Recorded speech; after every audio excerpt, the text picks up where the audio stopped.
صورت فاتحہ شریف نزول قرآن کے اعتبار سے یہ پہلی صورت ہے اور اس کے اندر بہت سارے راز رکھے گئے ہیں۔ جو دانشور لوگ ہیں، جو سنجیدہ لوگ ہیں، جو غوطہ زن لوگ ہیں، جو علم دین کو سمجھنے والے ہیں، وہ فرماتے ہیں کہ اس کے 7 نام رکھے گئے ہیں اور ان 7 ناموں کے اندر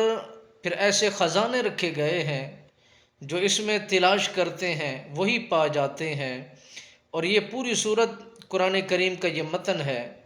اور قرآن کریم اس کی شرح ہے اور اسی پر ہی وہ دلالت کرتی ہے۔ جو بندہ مومن صورت فاتحہ کے لب لباب کو سمجھ گیا، اس کے ہر حرف کو سمجھ گیا، ہر لفظ کو سمجھ گیا اور اس کے بہترین معنوں کو سمجھ گیا اور اس کے اندر جو نصیحتیں رکھی گئی ہیں وہ ساری سمجھ گیا اور اس کے اندر جو مانگنے کا سلیقہ بتایا گیا ہے، اگر اسی کے تحت انسان کوشش شروع کر دے تو میرے خیال کے اندر کہا جا سکتا ہے کہ وہی انسان کامیابی کی منزلیں طے کرے گا، وہی انسان فلاح کے راستے پر ہوگا، وہی انسان اس کامیابی کی طرف رواں دواں ہوگا اور اس کی تمام تر دعاؤں کو قبول کیا جائے گا، کیونکہ اسے سلیقہ آ گیا ہے۔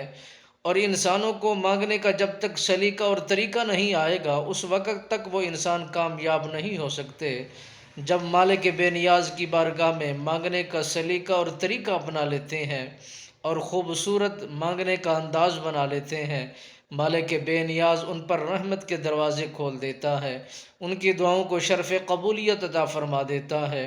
اور اسی صورت فاتحہ کے اندر بہت سارے راز خالق و مالک نے رکھے ہیں، جو اس میں بہترین کوشش کرتا ہے اور وہی انسان